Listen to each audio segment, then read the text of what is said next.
Ayan guys, hello, good afternoon guys. So today is June 11, 2025, 3 p.m.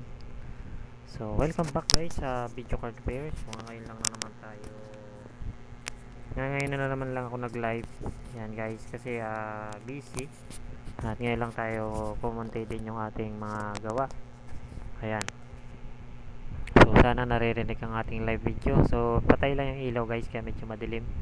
At hindi naman ganun ka-importante yung ating background. So andito na tayo guys, punta na tayo sa ating repair.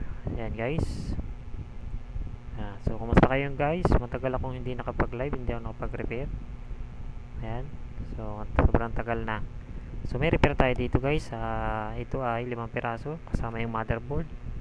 So ito ang unang i-repair natin guys, is ito.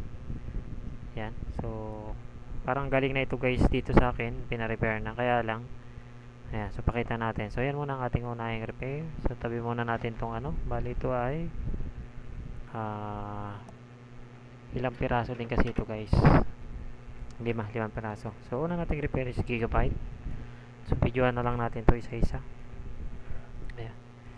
So baba natin yung ating camera para makita klaro. Ayan guys. Yan, galing na ito guys dito sa akin, repair na siya before. Yan, kung mapapansin nyo, sobrang dumi niya. Parang hindi nag-auto focus ang aking camera, dati pa rin guys. Ayan. Ayan, so sobrang dumi na guys kung mapapansin nyo. Ayan, hindi ko alam kung saan guys ginagamit ito ng may-ari. Ang dumi ng ating Ayan, hindi ko alam kung saan to kinagamit, kaya kasi sobrang dumi niya. Ayan. So medyo silaw tayo sa ilaw Ayan. So okay lang yan guys. Mahirap ang ating kalagayan sa video natin ngayon So hindi pa rin tayo guys nakakapag-upgrade kasi wala pa tayong pambili ng mga tools. Medyo pricey din kasi guys ang mga tools pagdating pang live So ngayon guys, di pa naman ako sumasahod sa Facebook, kaya ito muna yung ating pinagtsatsagaan na pang live streaming, kaya sana tsaga-tsaga lang guys. Ayan, so ayan siya guys, as you can see. So no display after 10 minutes. Tapos kung mapapansin nyo, sa sobrang dumi nya po. Ayan sobrang dumi. So pina-repair na ito guys dito sa akin. Ayan, sobrang dumi na nya, mapapansinin nyo. Tanggalin natin yung dumi para makita nyo. So hindi siguro ginagamit ito sa computer shop. Ayan siya guys, kung pansin nyo sa sobrang dumi, napakarami na ng alikabok, kaya siya nagno display. Ayan. Ayan, tapos yung mga ito dumi Ayan, so buksan natin siya guys bago natin siya i-testing. Nakalagay kasi dito no display. Ayan, pero hindi muna natin siya i-testing at baka tayo masunugan or so kailangan muna natin siyang i-check muna natin para sigurado bago natin siya i-testing.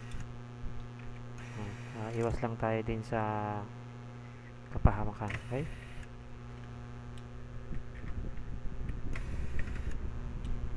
okay guys, so wala din siya dito, kulang yung tornilyo. Yan, mapapansin nyo sobrang dumi talaga guys. So yan guys. So hindi naman siya back job guys dito sa akin, kundi galing na rin kasi ito dito. So mapapansin naman natin talagang sobrang dumi niya. So isang reason bakit rin siguro siya nagno display. Ayan mapapansin ninyo. So yung mga fans pa lang sobrang dumi. Ayan guys. So mapapansin na natin hindi man lang nililinis ng may-ari. Dapat marunong din kasi computer shop siguro ito guys, yung sa may-ari nito. So suki natin to dito nagpapa-repair. Ayan, so napakadumi niya. Siyempre yung dumi na yan, yung alikabok, pupunta kasi yan dito sa so wala siya missing yung isa, pupunta yan dito sa mga PCB, tapos sa ilalim ng VRAM, sa kanan chip. Ayan, mapapansin nyo napakarumi nito. So isa yun yung sa mga nagiging dahilan. So kahit sabihin natin repaired siya, siyempre pag na-repair, stress test naman yan. Kung papasayan sa stress test, so saka po yan babayaran. Ganun po yun. So ito tumatagal naman po pag ni-repair. Yun nga lang, siyempre depende rin naman po guys sa gumagamit at sa user. Kagaya niyan guys, napakadumi na, sobra. Kahit anong galing mo sa pagre-repair, kung ganito ang itsurahin, ayan o. Kasi guys, kung computer shop siya gamit, dapat mini-maintenance po to every 5 months or 3 months. Buksan lang niya, linisin niya lang. Mapansin nyo naman, no? Di ba? Napakarami. Pumapasok yan guys. Kasi ang VRAM nito, open yan sa ilalim.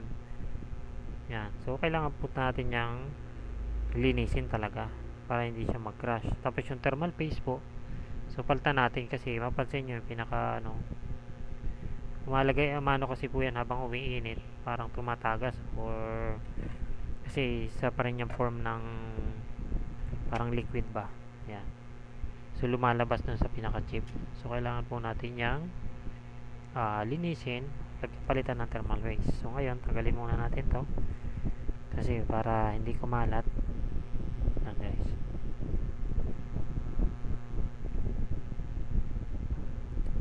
Guys, isa yung sa reason guys kung bakit nagka-crash. Yan. Dapat ino-open din ng may-ari binubuksan, nililinis. Sabagay walang ultrasonic yung may-ari, tayo kasi meron yan. Gagawin natin dyan guys ay ultrasonic natin yan. Dami alikabok. Meron naman tayo ditong compressor. So, bugaan mo natin ang compressor.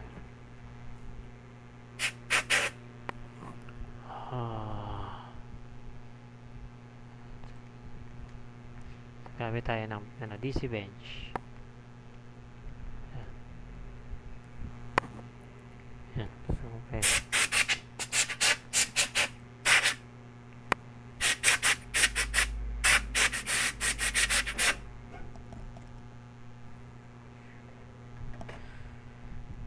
So next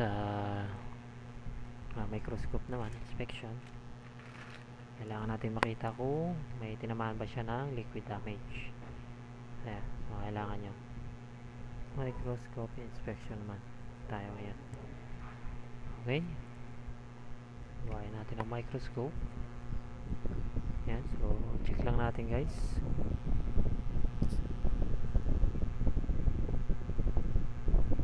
Ayan. So, mapapansin nyo guys.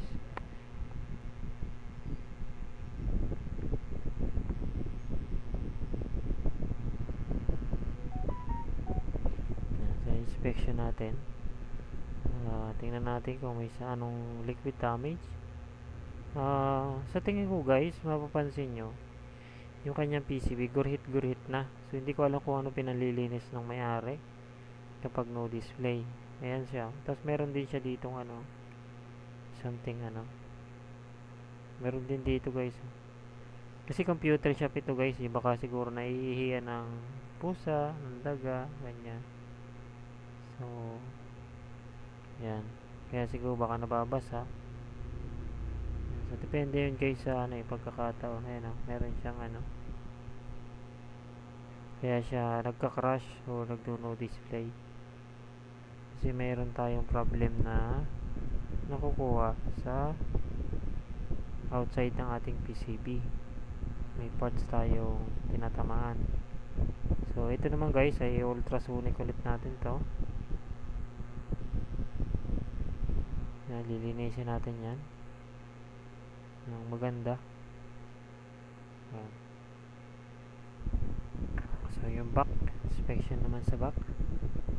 So malikabok na talaga siya guys kung mapapansin natin. Ito, malikabok. So computer shop. So, inspection lang natin mabuti. Okay pa naman guys yung mga pyesa nya. Naman siya malinis pa naman guys yung pyesa. So alamin lang natin kung bakit siya namamatay after 10 minutes. Yan. So liquid damage pala ito before. Ayan. Inspection lang natin. Kanyang may thermal paste pa dito.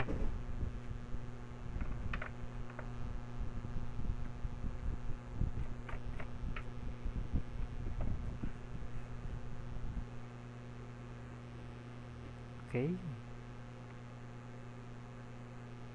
Okay pa naman. Malinis naman guys yung ano niya, PCB. Yung ano, tawag dito. Yung mga parts niya, buo pa naman guys. Wala naman tayong missing parts. So, may mga tama lang siya dito guys. So, hindi ko alam kung saan ito nanggaling.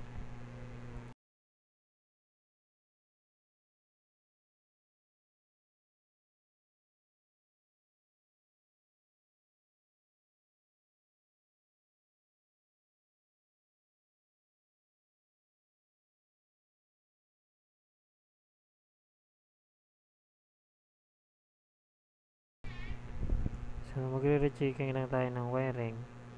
Itong ano niya. Kung damage na ba siya. Kasi para siyang tinamaan guys. Oh.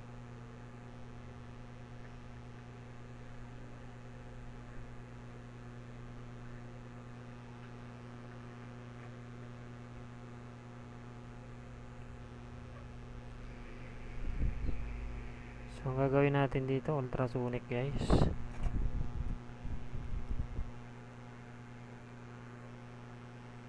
Malinis naman yung ilalim.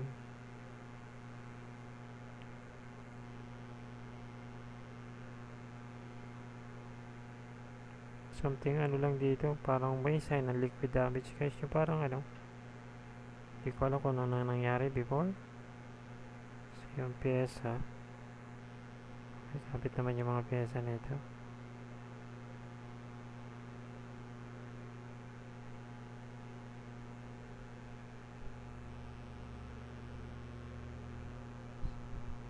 Solder naman siya. Okay? So, wala naman ako nakitang something ano parts na nag-corroded or nag-ano.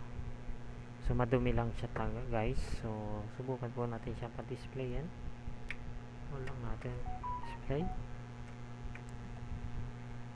Okay, pa-display natin.